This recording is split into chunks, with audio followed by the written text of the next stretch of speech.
花子是不会去羡慕百万富翁的，他只会嫉妒要饭要的比他多的叫花子。Hello， 大家欢迎回来这一周的 Vlog。今天呢要搞事情了，我要去参加一个跳舞班，所以我今天还绑了个黑色的蝴蝶结，穿了一身黑，是那种零基础的成年人的芭蕾舞课。希望是真的零基础也可以吧，因为我真的是零基础，就当运动一下，好玩嘛，对不对？希望不要太丢脸。那我们出发啦！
今天午餐煮个螺蛳粉，螺蛳粉这个是柳州螺蛳粉，小龙虾味，是出口版。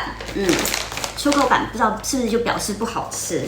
我之前前几次自己在家煮螺蛳粉，我觉得都不好吃。但我后来发现是我的打开方式有问题，就是它其实是要把这个粉煮完之后，要把这个粉汤倒掉，重新换一锅水，然后每次都煮完粉之后就直接把那个料包都丢到那个汤里面，所以我觉得那个味道其实被冲淡蛮多的，就不好吃。所以我这次想要用正确的打开方式吃它一次。其实我们家煮饭平时都是分开煮比较多，因为说实话我们两个人的饮食习惯不太一样。像螺蛳粉这一类的比较重口味的中餐，他几乎是不太能理解的，所以给他吃也是浪费。然后我队友他其实是比较不想吃碳水，就是他喜欢吃蛋白质，但是我是那种一定要吃碳水的人。我们吃的很简单啦，但是其实都是分开煮比较多。我会帮他比如说煎个牛排啊，然后自己再煮一点这个粉啊面啊，我就要吃汤汤水水的东西，中国味没有办法。那我们来煮一煮今天这个，好多料包先把这个粉给煮一煮吧。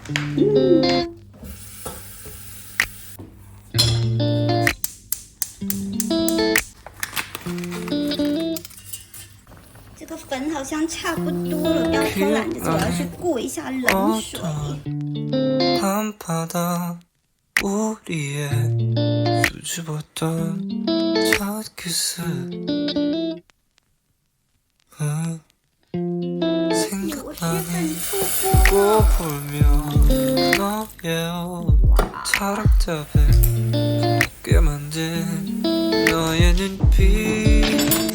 很臭，臭就对了。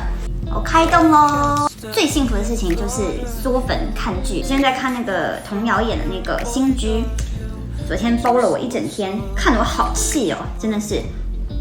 这个颜色就不同了，就跟我之前就是没有过水煮出来不一样。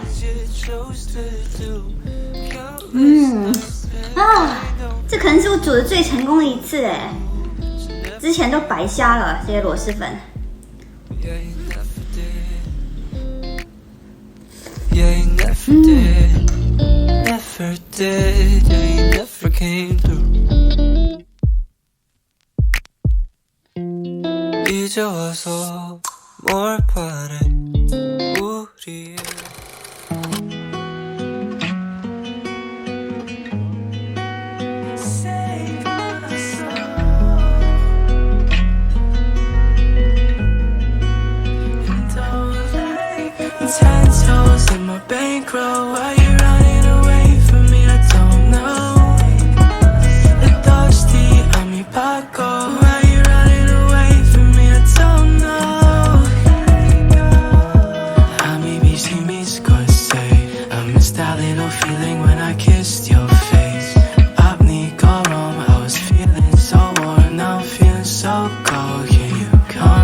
算是把圣诞树收起来了，累死我了。今年收完这个圣诞树，我真的下定决心，我明年一定要买一棵自带灯组的，不要绕那个线的圣诞树，我快疯了。收完圣诞树，说明新的一年又开始了。今年我觉得应该又会是非常忙碌的一年。最大的目标是什么呢？我觉得说到底，最大的目标还是努力的去用自己喜欢的方式去生活。每个人对生活的向往和喜欢的方式都不一样，只要去考虑什么对你是最重要的，对你是最合适的就可以了。比如对我来说，做这些视频有多少人看吗？其实我整个做自媒体的路程，我觉得成长是非常缓慢的。你说会不会着急？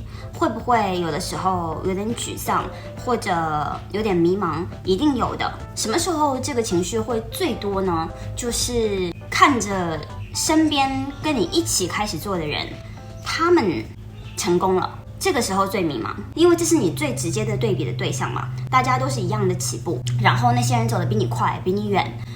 这个时候你或多或少会产生一些自我怀疑的，就会觉得是不是我不行，是不是我不好，所以我做不好。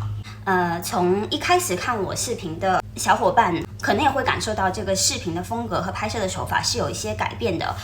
包括每一集也都在尝试不同的元素，因为就觉得好像一直不温不火，那很大程度上一定是自己的原因，所以在努力的尝试改变。但你在努力了之后看不到成果的时候，这个时候会特别的无助。如果只是自己不够努力，那我可以去努力。但是如果你把可以尝试的事情，起码在你认知里可以去尝试的事情全部去做了之后，还是毫无起色的时候，这个时候你就不知道该怎么走下去了。有没有想过放弃？有微微的动过这个念头。因为我如果问自己，我这个视频如果做5年10年都一直没有人看，那我还会努力，还会继续下去吗？那你做视频一定是希望有人看的嘛？一直没有人看的话，我觉得确实是挺难坚持下去的。你的这个热情早晚会熄灭的。所以我也是有想过说，是不是这个就不太适合我？可能我真的就做不好这样子。后来我也有跟我队友去聊这个事情，他非常支持我的这个爱好吧。然后这个时候他跟我说，我觉得还挺受用的吧。他跟我说，你的心会告诉你的。他说，如果有一天你真的不想做了，这件事情无法再给你带来任何的快乐，这个时候你的心会非常明确的告诉你，我不做了，我想要放手。他说那个时候那个信息对你来说是非常明确的。他曾经是一个奥运会的运动选手，那个努力付出的艰辛可能是我永远无法想象的。他说那个时候对得金牌这个执念，可能只有做运动员这一行的人才能体会到的。得了银牌没有得到金牌，这个像是天塌下来的这种感觉。那个去追求世界第一的这个执念，有的时候不只是你个人的因素，也因为很多外界的因素，而有一天让你意识到真的达不到。他说对他来说，就是过了雅典奥运会那一场之后，那一刻他真的觉得是时候放手了。那个想法和心里的感觉是非常非常确认的。所以如果你的心很明确的告诉你，是时候放下了，这个时候你再去放弃。如果没有的话，那就再努力一下看看吧。他跟我说 It's better to get there and find out than never get there and wonder。 就是往往我们后悔的不是去做了而失败的事情，而是一直想做却永远没有勇气去尝试的事情。所以今年我想我还是会继续坚持去做我喜欢的事情的，因为我的心还没有告诉我要放弃。如果你们也在做自己觉得很重要，但是暂时还没有达到自己最终的目标的事情，觉得很迷茫的话，那也去听一听自己心里的声音吧。有的时候很困难的一个部分，不单单是这件事情本身的困难度，而是很多时候其实得不到身边人的祝福和支持。像我之前也聊到过这个事情，你身边真的希望你好的人是非常非常少的。在你去尝试新的努力的时候，身边的人得到的这个能量可能更多的是泼你冷水或等着看你笑话的这个心态。有几个人会真的愿意真心的支持你，帮你一把，非常非常少。其实这个心态也不难理解。毕竟我们身边最直接的对比的对象，就是身边的这个小圈子里面的人嘛。可以做到完全放下攀比这件事情，虽然说我们每个人心里都知道要去这样做，但是真的做到其实是非常困难的一件事情。我自己也在努力的在学习这件事情。叫花子是不会去羡慕百万富翁的，他只会嫉妒要饭要的比他多的叫花子。就是这个是一个非常非常正常的人之常情吧。但是不用去在乎，因为你做所有的事情说到底都是为了自己而去做，这是你的人生，你的生活，跟着自己的信念去追求自己的梦想就好了。不管结果怎么样，我觉得都会是一个很大的收获。好了，希望大家2023年会是非常璀璨的一年，也可以离你们的梦想越来越近。那再次非常非常感谢大家收看这一周的 vlog， 我们下周六再见啦，爱你们。